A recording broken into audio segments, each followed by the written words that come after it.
Kalau misalnya sedang menjalankan GAPS protokol, terus mau jalan-jalan, bagaimana Bu gitu kan? Makannya apa aja, terus bagaimana nih caranya gitu kan biar bisa jalan-jalan gitu kan, karena ya efek PPKM dan COVID kelamaan di rumah, mamanya juga udah pulukan ya, anaknya juga mungkin udah bosen gitu kan. Gini,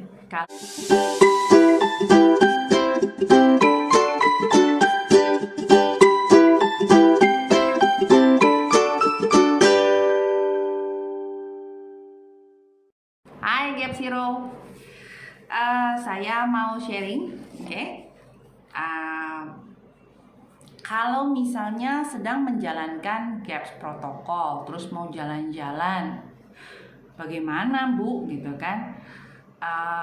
Makannya apa aja, terus bagaimana nih caranya gitu kan biar bisa jalan-jalan gitu kan, karena ya efek PPKM dan COVID kelamaan di rumah, mamanya juga udah pulukan ya, anaknya juga mungkin udah bosen gitu kan. Gini, kalau misalnya ibu masih ngejalanin intro 1, intro 2, wah itu sih berat tuh. Kalau misalnya mau ngejalanin intro 1, intro 2 terus sambil traveling gitu ya. Paling sedikit intro 3 ke atas. Sebenarnya ya not recommended juga sih kalau misalnya masih ngejalanin intro tuh jalan-jalan ya. Paling enggak saran dari saya itu sudah masuk ke tahap penuh. Oke, tahap penuh, bisa menjalankan tahap penuh. Oke, atau mungkin bisa juga menjalankan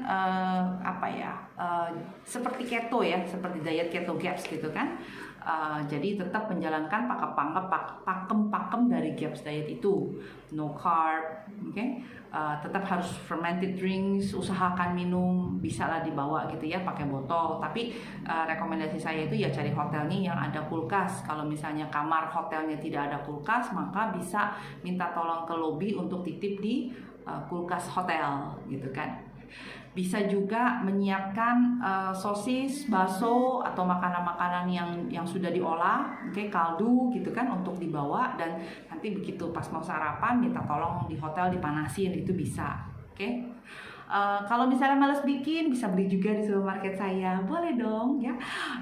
Apalagi sayur-sayuran juga nggak apa-apa. Jadi kalau saya sih ya karena saya juga kan sering traveling, Tommy juga ikut, dan kebetulan kami kan sekeluarga juga kan menjalankan GAPS protokol di keseharian kami.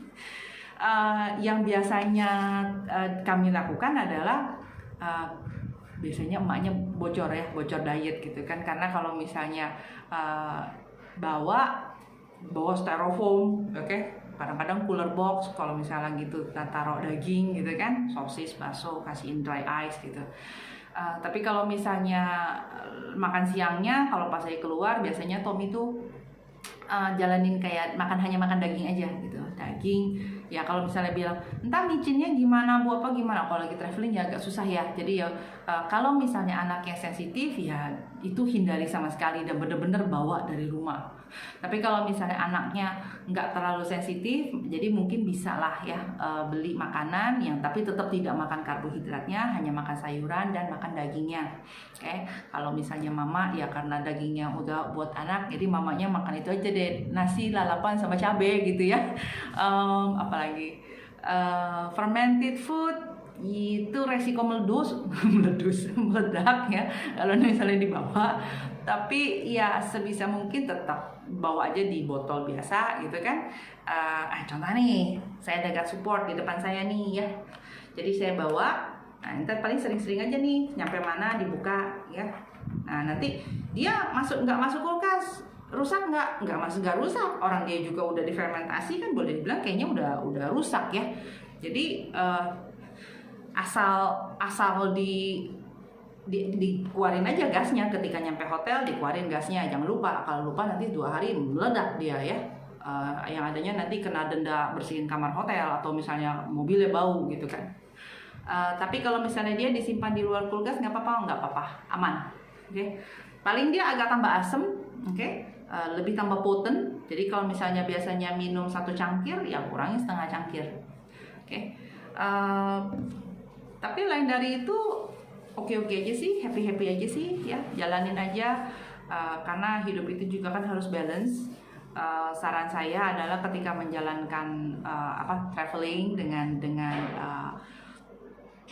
dengan menjalankan GAPS protokol. Jangan jalanin intro, oke? Come prepared, oke? Pergi dengan siap, oke? Kayak kaldu bisa dibeku-bekuin dulu dalam plastik, dibekuin gitu kan, pakai cooler box, nanti masuk hotel simpen di freezer atau nitip di itu. Lain dari itu enggak sih, oke aja, happy. Jangan lupa bawa norit setiap kali berangkat, oke? Kalau traveling, kalau misalnya anak ada nyomot makanan sedikit, which is very normal, right? Kita jalan-jalan biasanya kan kulineran gitu kan, anak melihat kita kulineran, mami mau nyomot satu gitu kan. Siapin norit, siapin enzim pencernaan, yang suplemen yang basic itu tetap dibawa, oke? Happy, semuanya harus balance, jalanin diet juga harus tetap bahagia, tetap sehat. Oke, thank you GAPS Hero. Saya Yuni Raharja untuk GAPS Diet Indonesia. Bye-bye.